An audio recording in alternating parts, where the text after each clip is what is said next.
नमस्कार प्रिय विद्यार्थियों। करंट अफेयर हम पढ़ेंगे इस वीडियो क्लास में, जिसमें मार्च माह का जो करंट अफेयर है, जिसमें राष्ट्रीय अंतर्राष्ट्रीय घटनाक्रम हम देखने वाले हैं। तो यह वीडियो जो है आपके आगामी फर्स्ट ग्रेड, सेकंड ग्रेड, उसके अलावा जैसे वीडियो एग्ज़ाम है और अन्य सभी एग्ज़ाम है, उन सभी में उपयोगी रहेगा। तो इसमें अंतर्राष्ट्रीय घटनाक्रम अगर हम देखें तो भारत और फ्रांस के बीच में नीली अर्थव्यवस्था समझौता हुआ है।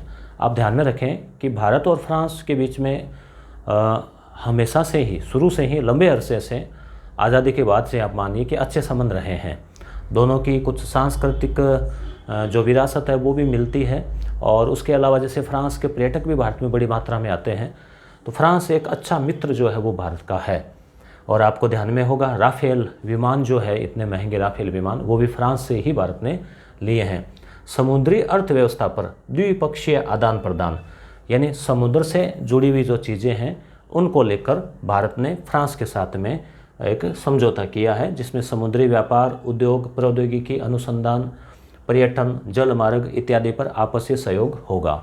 तो यहाँ ऑब्जेक्टिव क्वेश्चन आपके एग्जाम में आने हैं, तो क्वेश्चन कहाँ से बन सकता है? क्वेश्चन सीधा यहीं से बन सकता है कि नीली अर्थव्यवस्था को लेकर भारत ने किस देश के साथ में समझौता किया है, तो उत्तर हो जाएगा फ्रांस।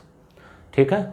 आगे, लोकतंत्र सूचकांक, यानी कुछ संस्थाएं हैं विश्व की, जो कोई संस्था जैसे, हालांकि उसका कोई नाम का कोई उपयोग नहीं है इसलिए मैंने इसको लिखा नहीं, तो लोकतंत्र सूचकांक में कि भी पहला स्थान किसका है, तो नॉर्वे का है। नॉर्वे एक, आप अगर आपको मैप याद है विश्व का, तो यूरोप महाद्वीप में ब्रिटेन के ऊपर की ओर जो एक देश है वो है नॉर्वे। मध्य रात्रि में सूर्य का देश भी इसको कहा जाता है, कि जहाँ पर उसमें क्या होता है कि कई बार कुछ महीनों रात्रि में भी सूर्य, क्योंकि वो ध्रुव की ओर है ना, इसलिए दिखाई देता है। तो नॉर्वे जो है ये लगभग ऐसे सूचकांकों में आगे रहता है। लोकतंत्र सूचकांक का मतलब वहाँ के लोगों को ज़्यादा आज़ादी है, स्वतंत्रता है।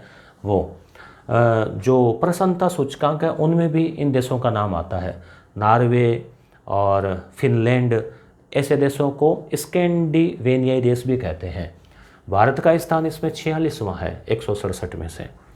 G20 का आपको पता ही होगा, अभी इसका सम्मेलन हुआ था इटली में नवंबर दिसंबर में। अब इसका जो 2023 ईस्वी का जो शिखर सम्मेलन है वो भारत में होगा। आगे का जो है वो पहले तय किया जा चुका है। CPEC ये क्या है? China Pakistan economic corridor. तो चीन जो है वो पाकिस्तान के साथ मिलकर एक कॉरिडोर विकसित कर रहा है। अब थोड़ा सा आपको चीन का भी बता दें कि अभी भारत के जो पड़ोसी देशों में श्रीलंका है, नेपाल है और पाकिस्तान है। तीनों ने चीन के साथ में भी कई अर्थव्यवस्था को लेकर समझौते किए। जैसे श्रीलंका को बड़ी मात्रा में ऋण चीन ने दिया, हम्बनटोटा बंदरगाह का विकास किया। नेपाल भी, हालांकि नेपाल का भारत के साथ व्यापार जो है वो ज़्यादा है, लगभग 70% से ज़्यादा व्यापार भारत के साथ करता है, परंतु नेपाल में भी चीन कई योजनाएं चला रहा है। और पाकिस्तान का तो आपको पता ही है, जग जाहिर है कि पाकिस्तान के साथ चीन की अच्छी दोस्ती है। तो यहाँ एक संयोग क्या बैठ रहा है, संयोग कह दो या इसके पीछे कोई ना कोई कारण भी रहा होगा, कि चीन के साथ जिन्होंने भी लोन लिया है, रिश्ते रखे हैं या आर्थिक, वो अभी आर्थिक संकट से गुजर रहे हैं और दिवालिया होने के कगार पे हैं। जैसे आप श्रीलंका, नेपाल और पाकिस्तान तीनों को देख लो, तो चीन की जो दोस्ती है वो भी इनके लिए घातक हो रही है। चीन की जो आर्थिक दोस्ती है ना, वो काम की नहीं है। तो चीन के उत्तर पश्चिमी जिनजियांग प्रांत है चीन में, उत्तर पश्चिम। जैसे उत्तर पश्चिम का मतलब ये हो गया कि जैसे ये उत्तर दिशा है और ये दक्षिण, और ये आप पप्पू याद रखें पूर्व पश्चिम। तो ये जो वाला इलाका, यानी पाकिस्तान साइड वाला ही जो इलाका है, तो वहाँ का जिनजियांग प्रांत है, उससे पाकिस्तान के बलूचिस्तान आप सिंधु घाटी सभ्यता में पढ़ते हैं, पाकिस्तान का पश्चिम वाला हिस्सा है जो ईरान के टच है, उसके ग्वादर बंदरगाह है। तो ये आप याद रखना, कई बार केवल बंदरगाह का अलग से पूछ लेते हैं कि हम्बन टोटा कहाँ है, तो श्रीलंका में है। श्रीलंका में अभी क्या है, टोटे पड़ रहे हैं, आर्थिक स्थिति खराब हो रही है, तो आप ऐसे ट्रिक से याद रख सकते हैं। ग्वादर जो बंदरगाह है ये बलूचिस्तान में, इसको आप गद्र से जोड़कर याद रख सकते हैं। गद्र फिल्म में भारत पाकिस्तान की कहानी दिखाई गई है, तो ग्वादर जो है वो बलूचिस्तान में है, तो उसका विकास करने में भी इसका योगदान रहा है चीन का। तो चीन द्वारा तैयार 3000 किलोमीटर लंबा मार्ग जो है वो है, यानी चीन ने एक रोड तैयार की है जो उसके जिनजियांग से लेके और बलूचिस्तान के ग्वादर तक जाएगी। तो इसमें 2013 से ये चल रहा है। बुनियादी ढांचा है, रोड के साथ साथ रेल है, सड़क है, ऊर्जा, बिजली, पाइपलाइन आदि का नेटवर्क जो है वो तैयार करेगा। तो आपको ध्यान में होना चाहिए कि सी-पैक क्या है, चीन पाकिस्तान इकोनॉमिक कॉरिडोर क्या है, यानी कि चीन जो है वो पाकिस्तान में, नाम उसने पाकिस्तान के विकास के लिए दिया है, फ़ायदा उसको खुद को भी होगा, तो जो एक रोड कनेक्टिविटी तैयार कर रहा है उसी का नाम है इकोनॉमिक कॉरिडोर, चीन और पाकिस्तान का। शीतकालीन ओलंपिक हुए थे, आपको पता ही है, टोक्यो ओलंपिक 2020 जो कि कोरोना की वजह से 2021 में हुए। तो हर ओलंपिक के बाद, वो ओलंपिक होते हैं सामान्य ग्रीष्मकालीन गर्मियों में, उसके 6 महीने बाद सर्दियों में जनवरी फरवरी में भी ओलंपिक होते हैं, उसे कहते हैं शीतकालीन ओलंपिक। तो ये बीजिंग में हुए अभी फरवरी में। और इसमें अमेरिका ने क्या है, अमेरिका भारत इन्होंने बहिष्कार किया इनका कि भाई हम इसमें भाग नहीं लेंगे। अमेरिका ने तो किया कि उनके रिश्ते ख़राब चल रहे हैं। भारत ने इसलिए किया कि चीन ने क्या किया था कि जो ध्वजवाहक है और वो बनाया और कुछ सैनिकों को सम्मानित किया, जो अपने यहाँ गालवान में जो झड़प हुई थी ना, उसके किसी एक सैनिक को वहाँ पे बुलाया। तो एक तरह से राजनीतिक रंग देने का प्रयास किया, तो भारत ने इनका विरोध किया। इसमें ये ध्यान रखना, बीजिंग में ओलंपिक भी हुए थे, आपको याद होगा 2008 वाले, जो सामान्य ओलंपिक होते हैं ना हर 4 साल से। तो बीजिंग में ओलंपिक भी हो गए और बीजिंग में 2022 में शीतकालीन ओलंपिक भी हो गए। तो ये विश्व का एकमात्र ऐसा शहर बन गया रिकॉर्डेड जिसमें ओलंपिक भी हुए और कुछ सालों बाद यानी 2022 में शीतकालीन ओलंपिक भी हुए। तो यहाँ आपको इतना ही ध्यान रखना है कि शीतकालीन ओलंपिक कहाँ हुए, बीजिंग में हुए। अब भारत का वर्तमान में ऑस्ट्रेलिया के साथ में भी अच्छे संबंध विकसित हो रहे हैं। क्यों? क्योंकि ऑस्ट्रेलिया भी चीन से परेशान है और भारत जो है उसका भी चीन के साथ में जो है थोड़ी तल्खी चल रही है। और अमेरिका का भी अच्छा मित्र है ऑस्ट्रेलिया। तो भारत, ऑस्ट्रेलिया, जापान और अमेरिका, इन्होंने एक संगठन बना रखा है जिसका नाम है क्वाड। क्वाड का मतलब हो गया कि क्वार्टर, मतलब यानी कि वो चतुष्पक्षीय जो वार्ता है उसको लेकर एक संगठन बना रखा है। तो आपसे अगर पूछ लिया जाए क्वेश्चन, अभी जैसे परीक्षाओं में तो आ ही जाता है, अभी एग्जाम में भी आया था, आरएस मुख्य परीक्षा में पूछा गया था क्वाड वार्ता। तो क्वाड में 4 देश है, आपके ऑब्जेक्टिव एग्जाम में पूछा जा सकता है। अमेरिका है, भारत है, जापान है और ऑस्ट्रेलिया है, ये आप ज़रूर याद रखना। तो भारत ऑस्ट्रेलिया क्वाड में तो शामिल है ही, उसके अलावा पर्यटन क्षेत्र में भी सहयोग हेतु MOU हुआ है। MOU का मतलब समझौता, मेमोरेंडम ऑफ अंडरस्टैंडिंग। नवीकरणीय ऊर्जा जैसे सौर ऊर्जा, पवन ऊर्जा, अब आने वाला वक्त इसी का है। तो इसमें सहयोग हेतु आशय पत्र के ऊपर हस्ताक्षर किए हैं, किसने? भारत ने। तो भारत और ऑस्ट्रेलिया के बीच आप एक क्वाड याद रख लेना। उसके अलावा ये समझौते तो चलते रहते हैं, नवीकरणीय, ये तो सभी देशों के साथ में होते रहते हैं। भारत और श्रीलंका की हम बात करें तो भारत पड़ोसी देश होने के नाते श्रीलंका को मदद कर रहा है। भारतीय निर्यात बैंक जिसे कहते हैं एक्जिम बैंक, यानी एक्सपोर्ट इंपोर्ट बैंक, तो EX और IM, तो एक्जिम नाम हो गया इसका, पहले अक्षरों से EX IM, Exim bank of India. तो ये आयात निर्यात बैंक है। तो इसने क्या किया है, अभी $50 करोड़ का ऋण श्रीलंका को दिया है जिससे कि वह पेट्रोलियम उत्पाद खरीदेगा। तो श्रीलंका की स्थिति, अभी वित्तीय स्थिति बड़ी संकट में है। अभी राष्ट्रपति गोटाबाया राजपक्षे हैं या गोटाबाया ऐसा नाम है। राजधानी कोलंबो है। हम्बनटोटा चीन के द्वारा जो विकसित किया जा रहा है बंदरगाह वो है। मन्नार की खाड़ी आपको पता ही है, भारत और श्रीलंका के बीच में है। पाक जल डमरू, ये भी ध्यान रखें, शुरुआती लेवल का क्वेश्चन है ये जियोग्राफी का, कि भारत और श्रीलंका के बीच में है। नए विद्यार्थी सोचते हैं कि पाक, भारत और पाकिस्तान के बीच होगा, ऐसा नहीं है, ठीक है। तो श्रीलंका और भारत के मध्य। तो क्वेश्चन यहाँ बन सकता है कि भारत का कौन सा पड़ोसी देश हाल ही में जिसको भारत ने 50 करोड़ का ऋण दिया है या आर्थिक संकट से जूझ रहा है, तो श्रीलंका। हालांकि पाकिस्तान और नेपाल भी जूझ रहे हैं। ये यहाँ ऊपर हाशिए में मैं ये एक कोई खास अलग से और लिख देता हूँ। जैसे केंद्रीय वन और पर्यावरण मंत्री कौन है, तो श्री भूपेंद्र यादव। तो इस प्रकार के बीच बीच में याद हो जाए। इसकी जो PDF है वो आपको यस गुरु एप्लीकेशन पर मिल जाएगी, कोई शुल्क नहीं है इसका। और पीडीएफ जैसे आप उसको खोलेंगे तो पीडीएफ सेक्शन पे जाना, तो वहाँ करंट अफेयर में आपको मिल जाएगी, डाउनलोड कर लेना। इसमें मैंने राष्ट्रीय अंतर्राष्ट्रीय अपन ने देख लिया, और सोर्स है इसका क्रोनोलॉजी मार्च वाली। राष्ट्रीय घटनाक्रम की हम बात करें तो अटल टनल, अटल बिहारी वाजपेयी प्रधानमंत्री जी के नाम से इसका नाम रखा गया है। सुरंग है ये, टनल यानी सुरंग। सुरंग का मतलब क्या होता है, जैसे मान लो पहाड़ी इलाका है, तो अब जैसे एक तो मान लो इसके घूम के जाएं इधर से तो बहुत लंबा चौड़ा टाइम लग जाता है, रास्ता हो जाता है, तो इसके बीच में से मान लो इसको काट के बना दी जाए तो वो हो गई सुरंग। तो हिमाचल प्रदेश में जो है लाहौल घाटी में रोहतांग दर्रे,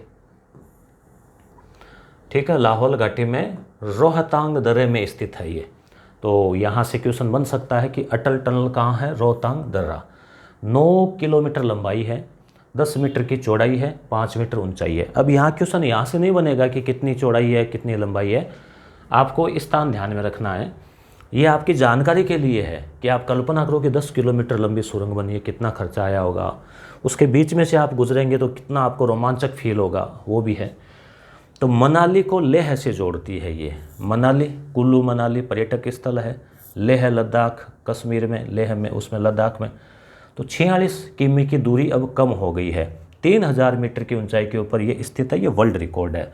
यानी कि ऊंचाई के ऊपर स्थित इतनी लंबी सुरंग कोई और है नहीं विश्व में। तो अटल टनल, देखिए करंट अफेयर में मटेरियल किताबों में बहुत सारा दिया रहता है, आपको छांटना पड़ता है कि कैसे क्वेश्चन आ सकते हैं। तो हम हमारे अनुभव के आधार पे, पिछले जो 10-12 सालों का कंपटीशन क्लासेज में पढ़ाने का अनुभव है, उसके आधार पे एक अनुमान लग जाता है कि यहाँ से क्वेश्चन बन सकता है। क्यों? क्योंकि जैसे मान लीजिए कि आप एग्जामिनर है और आपको पूरे साल के घटनाक्रम में से 10 क्वेश्चन बनाने हैं, तो आप कोई आलतू फालतू कोई कचरा तो उठाएंगे नहीं, आप कोई इंपॉर्टेंट महत्वपूर्ण घटना उठाने का प्रयास करेंगे। तो इसलिए ऐसे जो बिंदु है जो खास हो, बड़ा हो, कोई रिकॉर्ड हो, तो इन पर विशेष जो है वो गौर किया करें।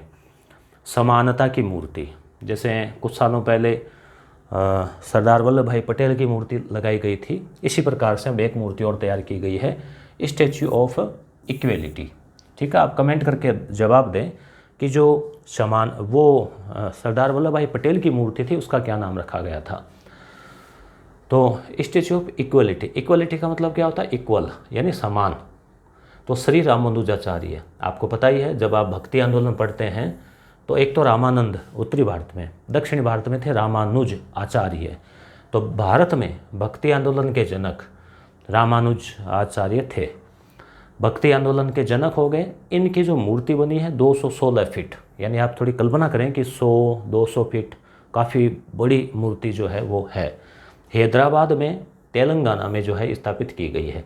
तो ये आपको याद रखना है यहाँ पे, इनकी मूर्ति कहाँ, ये नाम से भी पूछा जा सकता है कहाँ, तो तेलंगाना।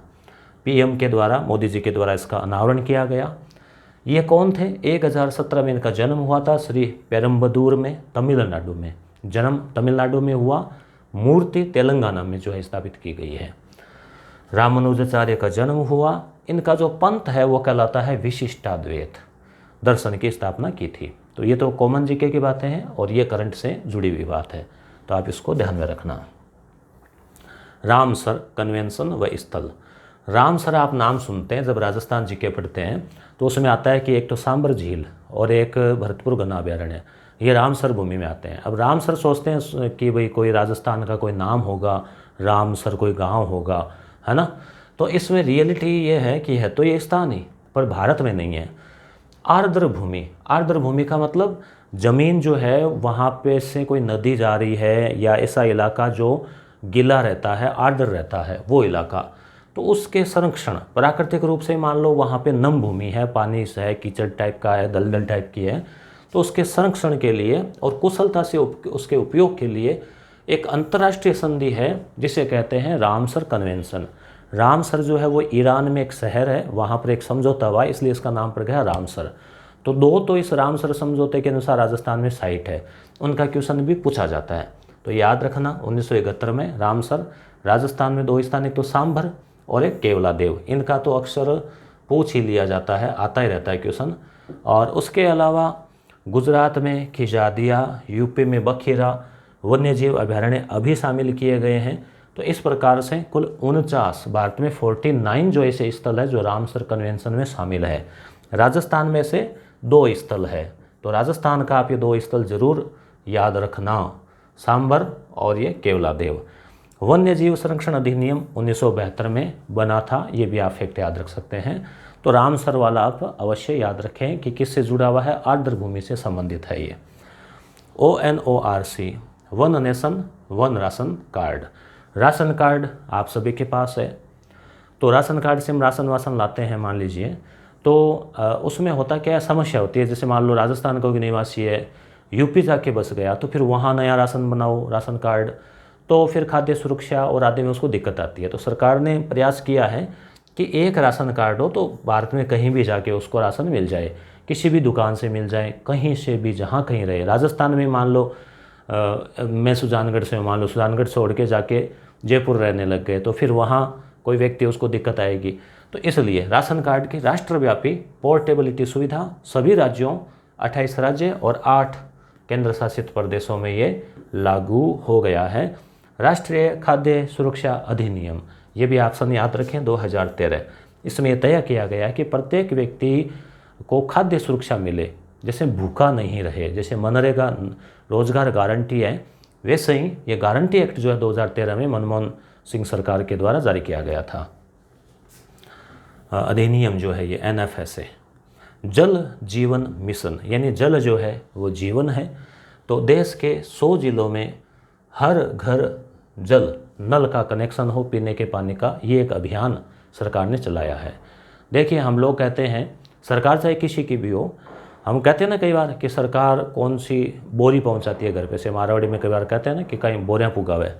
बाकी देखिए सरकारें, जनता उनको बनाती है, सरकारें लोकहित का कार्य भी करती है।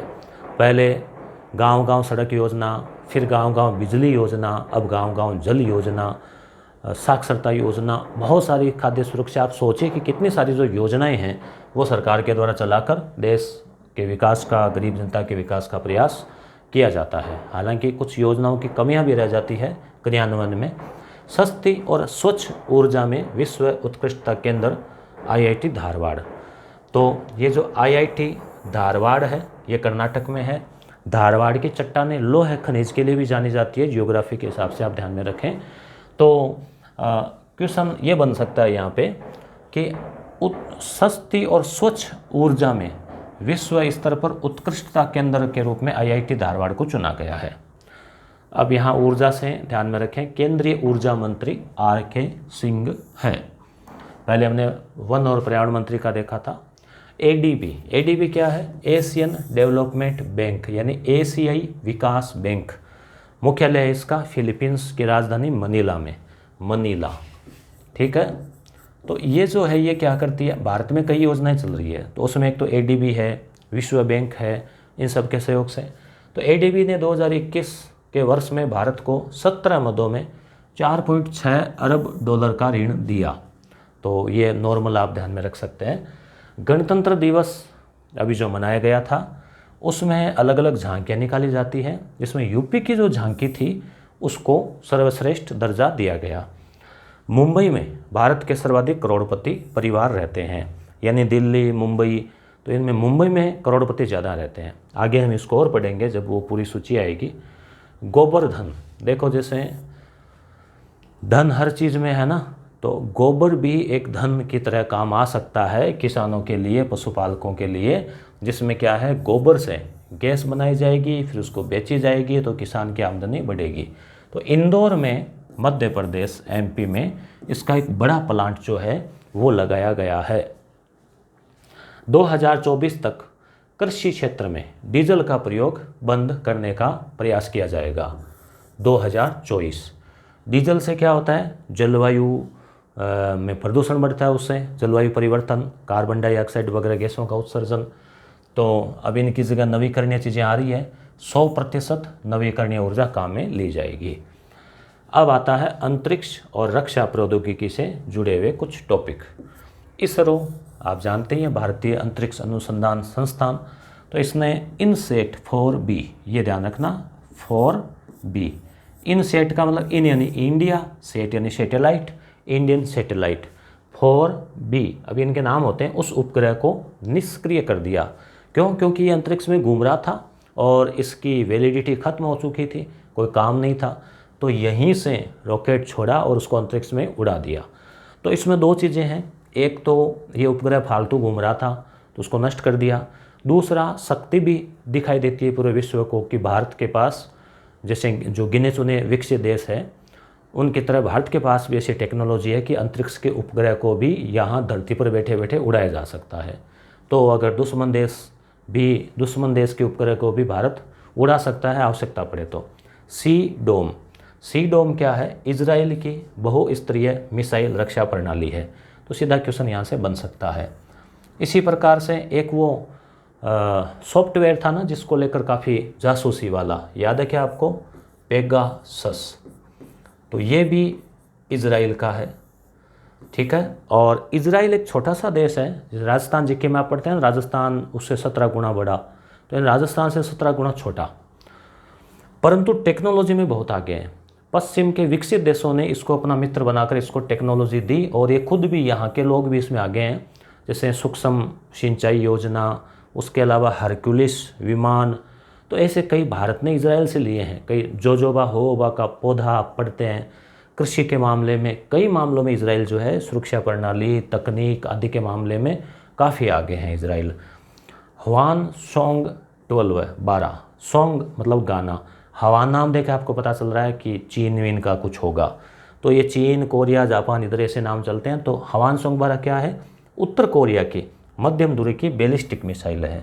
बैलिस्टिक का मतलब ऐसी मिसाइल जो एक महाद्वीप से दूसरे महाद्वीप तक चली जाए, यानी लंबी दूरी की। तो हवासोंग तो उत्तरी कोरिया की। उत्तरी कोरिया, दक्षिणी कोरिया दो देश है जो 1949-50 में अलग हो गए थे लड़कर आपस में। उत्तरी कोरिया साम्यवादी प्रकृति का है, चीन के सपोर्ट में है। दक्षिणी कोरिया पश्चिमी देशों के सपोर्ट में है, पूंजीवादी व्यवस्था है। तो दक्षिण कोरिया तो एक काफ़ी विकसित देश है और ये एक तानाशाह टाइप का देश है। इसके अंदर क्या हो रहा है क्या नहीं हो रहा है किसी को पता नहीं चलता। और यहाँ जनतंत्र लोकतंत्र नहीं है, बल्कि आप जानते हैं ना किम जोंग उन, वो एटलस नाम से ऐसा लगता है कि कोई नक्शा होगा, मगर एटलस एक प्रणाली है नासा का पृथ्वी का ट्रैकिंग सिस्टम। यानी नासा के जो उपग्रह है वो पृथ्वी की ट्रैकिंग करते हैं, वो उस सिस्टम का नाम एटलस रखा गया है। नासा के सूर्य हेतु 2 मिशन लॉन्च। सूर्य के लिए नासा ने एक पहले तो उपग्रह भेजा ही था, वो उसके पास पहुंचा है, उसके कोरोना का अध्ययन कर रहा है। 2 उपग्रह और लॉन्च किए हैं, एक तो MUSC मिशन है ये और एक हेलियोस्वार्म। तो थोड़े नाम आप ध्यान में रख लेना इनके।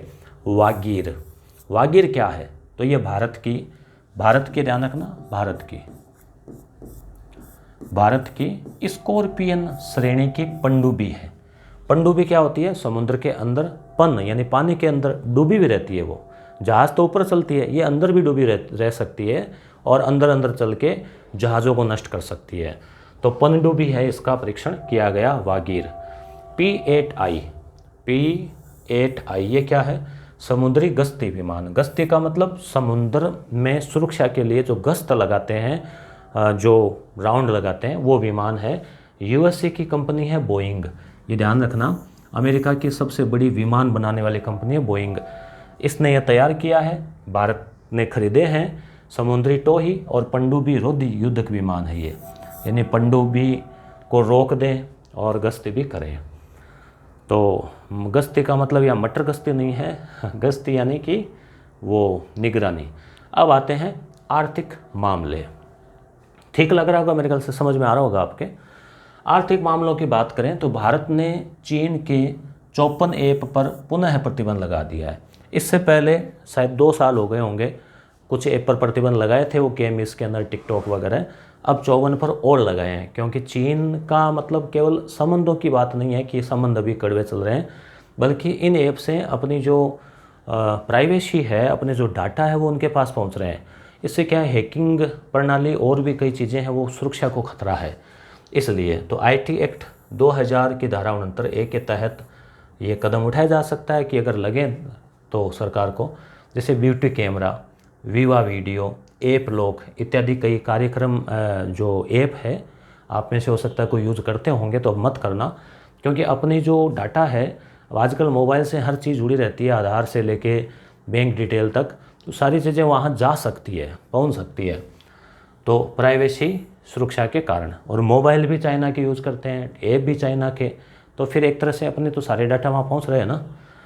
राष्ट्रीय एकल विंडो प्रणाली, एकल विंडो का मतलब एक खिड़की, खिड़की का तात्पर्य यहाँ ऐसी प्रणाली है जिसमें एक ही जगह व्यक्ति को जगह जगह नहीं भटकना पड़े, एक जगह ही जाए किसी एक कार्यालय ऑफिस में और वहीं पर उसके सारे काम हो जाए। अगर उसको इन्वेस्ट करना है, किसी निवेशक को निवेश करना है, तो उसको जगह जगह नहीं भटकना पड़े, चक्कर नहीं काटने पड़े ऑफिसों के, बाबुओं के, बल्कि सीधा गया और एक जगह ही उसकी पूरी फाइल क्लियर हो गई और उसको इन्वेस्ट के लिए जो अनुमति मिल गई। तो इसे कहते हैं सिंगल विंडो प्रणाली में जम्मू कश्मीर को भी शामिल कर लिया गया है और ये पहला केंद्र शासित प्रदेश बन गया है। अब यहाँ पर निवेश जो है वो तेज़ी से होगा और निवेश होगा तो विकास भी होगा। जीवा कार्यक्रम क्या है?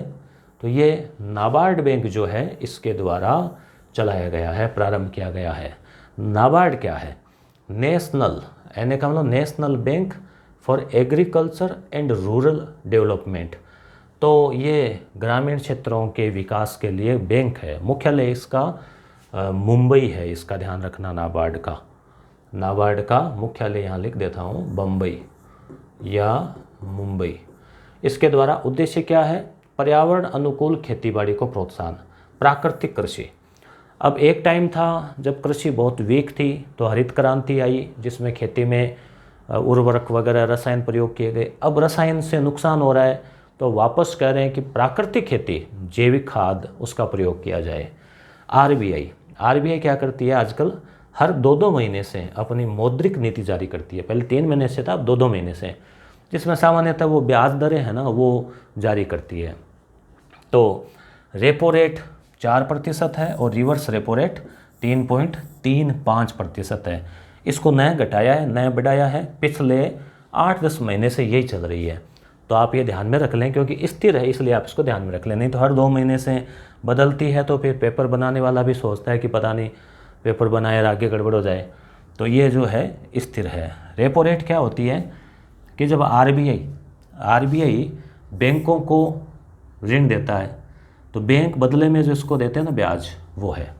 और रिवर्स रेपो रेट आरबीआई को ज़रूरत पड़े तो आरबीआई अगर बैंकों से उधार ले पैसे तो उस पर ब्याज तो देना पड़ेगा, फ्री में तो आरबीआई को भी नहीं मिलेगा। तो आरबीआई जो ब्याज देगा वो रिवर्स रेपो रेट है। तो ये हमेशा कम रहेगी। आरबीआई तो बड़ी है तो वो तो कम ही देगी ब्याज की, अच्छा मैं भी ब्याज दूँ, चलो कम देंगे। और ये जो है आरबीआई खुद देती है तो ज़्यादा लेगी। आरबीआई के गवर्नर शक्तिकांत दास है। स्थापना 1935 में हुई थी, राष्ट्रीयकरण 1949 में हुआ था। आरबीआई का मुख्यालय भी मुंबई है। एयर इंडिया का टाटा समूह द्वारा अधिग्रहण, ये आपको पता होगा। एयर इंडिया विमान ये किसी टाइम में देश आज़ादी से पहले टाटा का ही था, उसके बाद में इसका राष्ट्रीयकरण किया गया शायद 1953।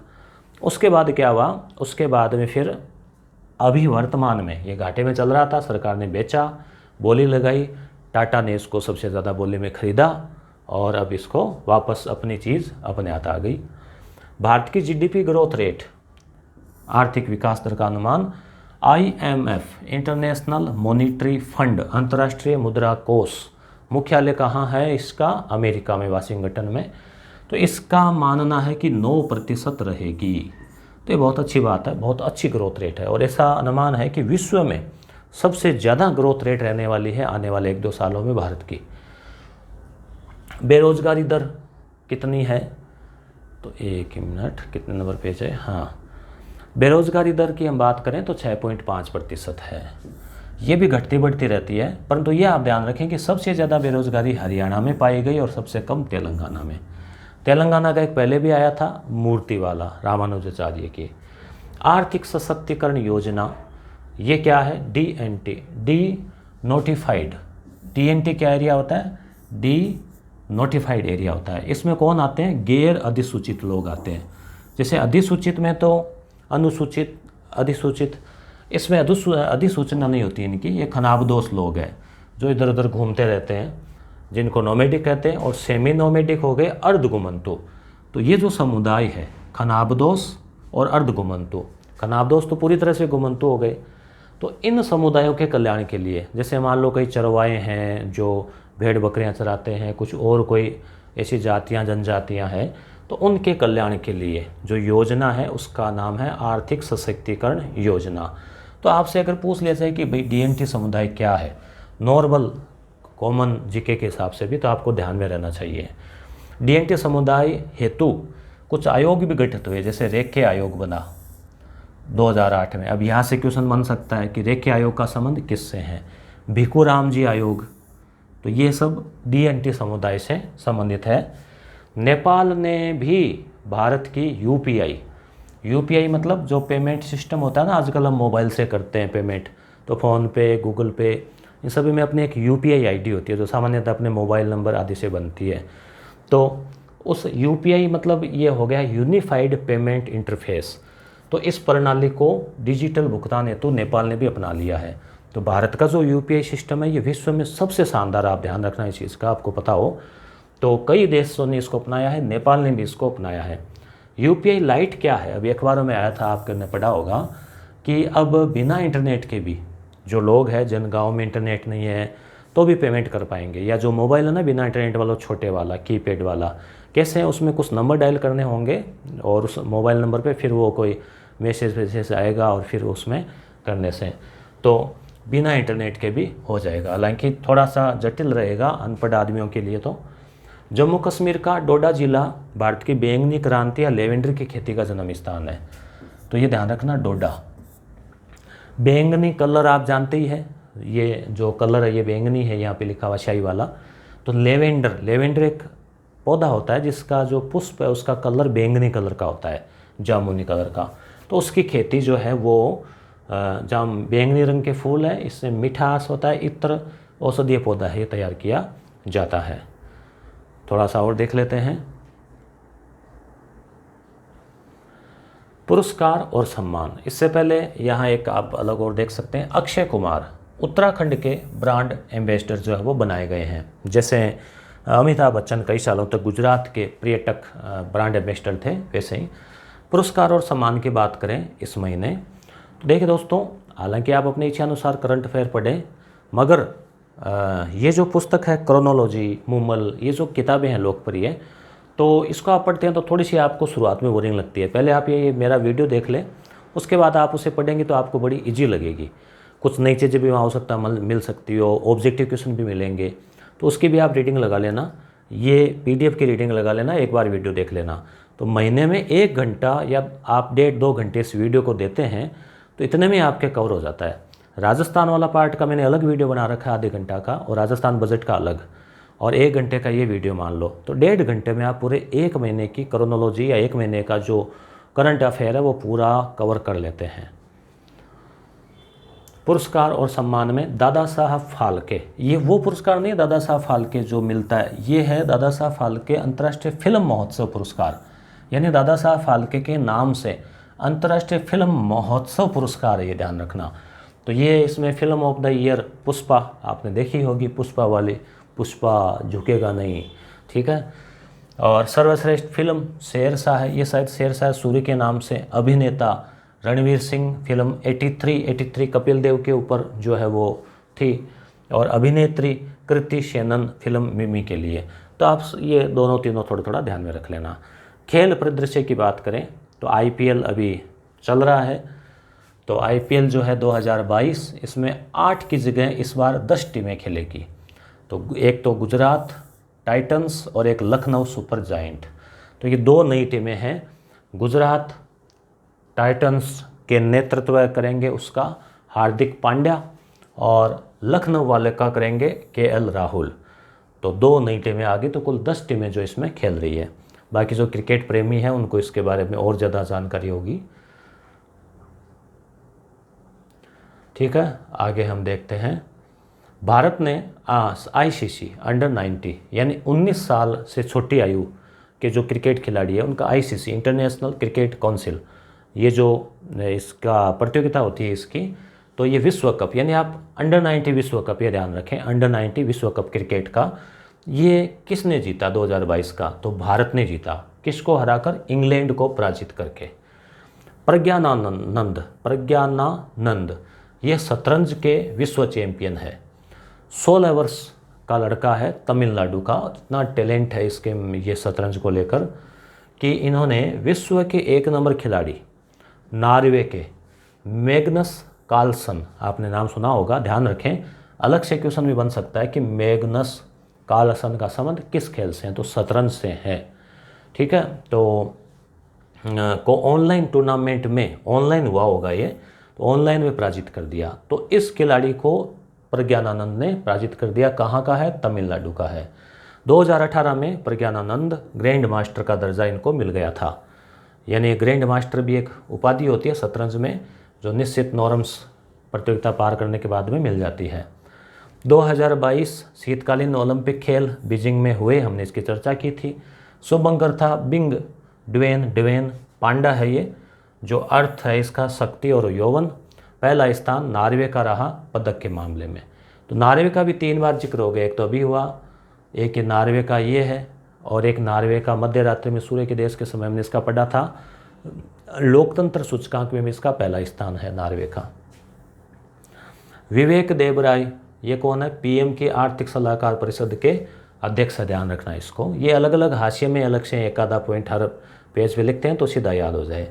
अब ये जो नियुक्तियां हैं जो कि फरवरी मार्च के महीने में हुई, जैसे विनीत जोशी, कौन है? सीबीएसई के नए अध्यक्ष। सीबीएसई, आरबीएसई राजस्थान में, सीबीएसई सेंटर में, सेंट्रल जो बोर्ड है ना सेकेंडरी एजुकेशन का। एस किशोर, कर्मचारी चयन आयोग, एसएससी जो है भर्तियाँ करवाते हैं, उसके अध्यक्ष हैं। जी अशोक कुमार, भारत के पहले राष्ट्रीय समुद्री सुरक्षा सलाहकार।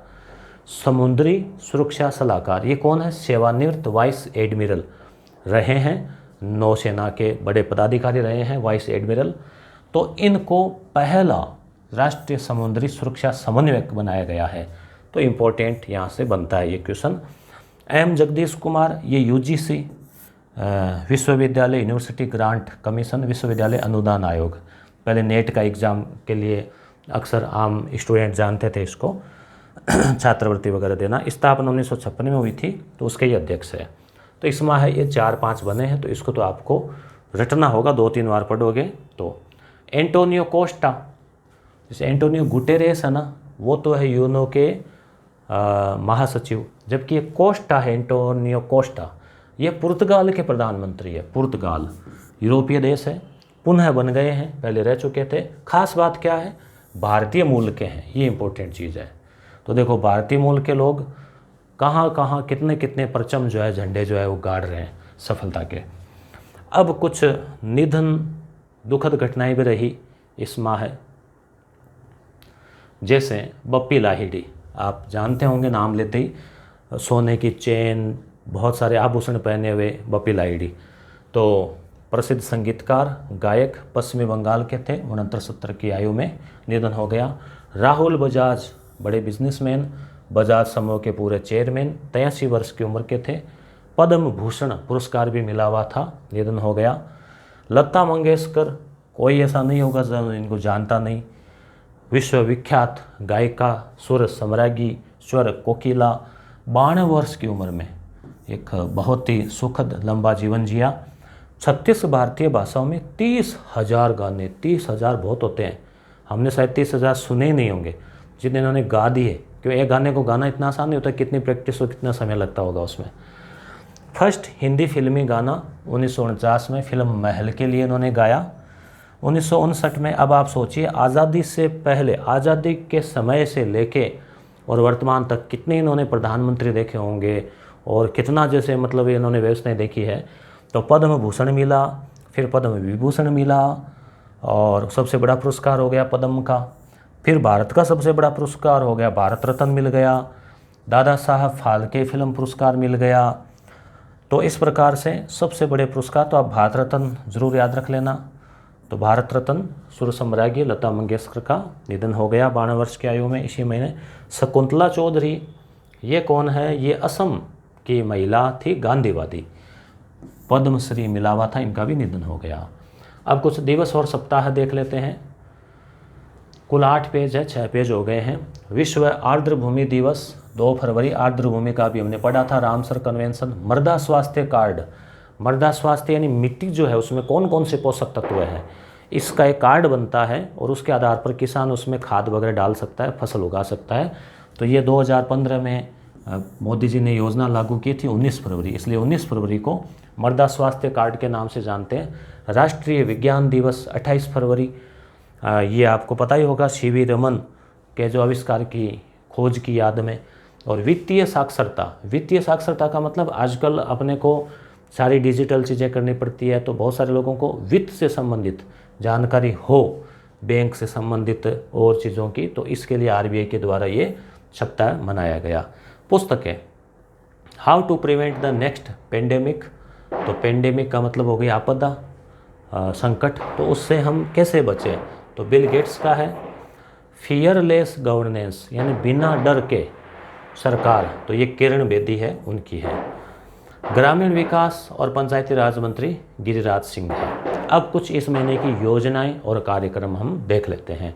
राष्ट्रीय उच्चतर शिक्षा अभियान रूसा, ये ध्यान रखना, जैसे रमसा था पहले राष्ट्रीय माध्यमिक शिक्षा अभियान, उस तरह से अब जो है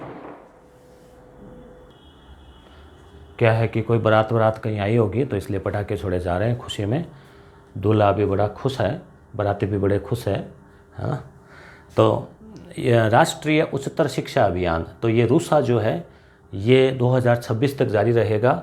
वंचित क्षेत्र है, दूर दराज के क्षेत्र है, पूर्वोत्तर क्षेत्र है, आदिवासी क्षेत्र, उन तक शिक्षा की पहुंच के लिए है ये रूसा उच्चतर शिक्षा, ये ध्यान रखना आप। नव भारत साक्षरता कार्यक्रम, ये 2022 जो है से लेके 2027 तक चलेगा। 5 करोड़ को बुनियादी साक्षरता देने का प्रयास किया गया। बुनियादी का मतलब बेसिक। पहले प्रौढ़ शिक्षा हुआ करती थी, नाम था प्रौढ़ शिक्षा, जैसे एक निश्चित उम्र के बाद। अब उसको प्रौढ़ शिक्षा की बजाय सभी के लिए शिक्षा नाम कर दिया है, क्योंकि प्रौढ़ शिक्षा में अच्छा नहीं लगता, सभी के लिए शिक्षा। अन्य तथ्यों की बात करें तो तोरग्या महोत्सव 2021 में अरुणाचल प्रदेश में तवांग मठ में। मिलन 2022 क्या है, भारतीय नौसेना का बहुपक्षीय अभ्यास है विशाखापट्टनम में। धर्म गार्जियन क्या है, इम्पोर्टेंट है, भारत और जापान का संयुक्त सैन्य अभ्यास है ये, बेलगांव कर्नाटक में। लोकपाल ऐप, नया ऐप भी आया है जिसका नाम है लोकपाल। तो मनरेगा में पारदर्शिता और जवाबदेही सुनिश्चित करने के लिए, नरेगा में भ्रष्टाचार नहीं, उसके लिए। परम प्रवेगा, ये क्या है, तो ये सुपर कंप्यूटर है भारत का जो भी नवीनतम है। Design CDAC, centre for development advance computing, क्षमता 3.3 पेटाफ्लॉप्स, इनकी क्षमता पेटाफ्लॉप्स में होती है।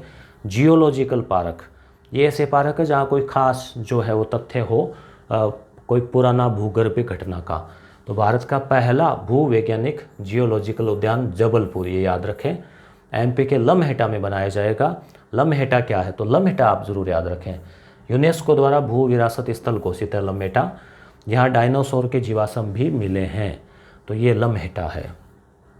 थोड़ा सा इसमें और है, कॉर्बेवैक्स, तो ये कोरोना की वैक्सीन है जो छोटे बच्चों के लग रही है 12 से 18। निर्माता कंपनी भारत बायोटेक। तो कोवैक्सीन, जाइकोव डी और कॉर्बेवैक्स तीनों ही भारत बायोटेक की है।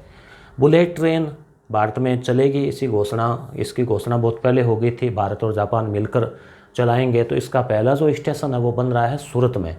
ये अहमदाबाद से चलेगी मुंबई तक, मुंबई से अहमदाबाद के बीच में चलेगी। बुलेट ट्रेन है, मतलब जैसे गोली चलती है ना उस तरह से चलेगी, सुपरफास्ट हवाई जहाज़ की तरह फास्ट स्पीड से चलेगी। ये 250-300 की स्पीड में, आप अंदर बैठ के तो ये मान लो ज़मीन पर चलने वाली हवाई जहाज़ है ये। तो इसमें पहला स्टेशन जो है सूरत में बनेगा। JICA, Japan International Corporation Agency है, इसके द्वारा वित्त पोषित किया जा रहा है। 508 किलोमीटर इसकी लंबाई होगी और विस्तार गुजरात, महाराष्ट्र और दादर और नगर हवेली। तो इसी प्रकार से दोस्तों ये यहाँ पर सेशन समाप्त होता है। इसका जो पूरा जो मैटर था, राष्ट्रीय अंतर्राष्ट्रीय पुरस्कार, वो सारी चीज़ें आ गई। राजस्थान वाला पार्ट का मैंने अलग से वीडियो बना दिया, लगभग आधी घंटा का वीडियो है वो, और एक बजट का वीडियो है। तो इस प्रकार से 1 घंटा वो, और लगभग ये हो गया है 44 मिनट का। तो करीब आप 1.5-2 घंटे में, आप ये मान के चलो 1 घंटा 45 मिनट में आप पूरा 1 महीने का करंट अफेयर जो है वो आपको अच्छे से करवाने का प्रयास किया है मैंने। इसकी PDF आपको यस गुरु एप्लीकेशन है, लिंक डिस्क्रिप्शन में मिल जाएगा। उसको आप जैसे खोलेंगे तो उसके नीचे यहाँ सेक्शन मिलेंगे आपको, तो PDF लिखा हुआ है, उस पर क्लिक करना तो वहाँ पे मिल जाएगी। धन्यवाद।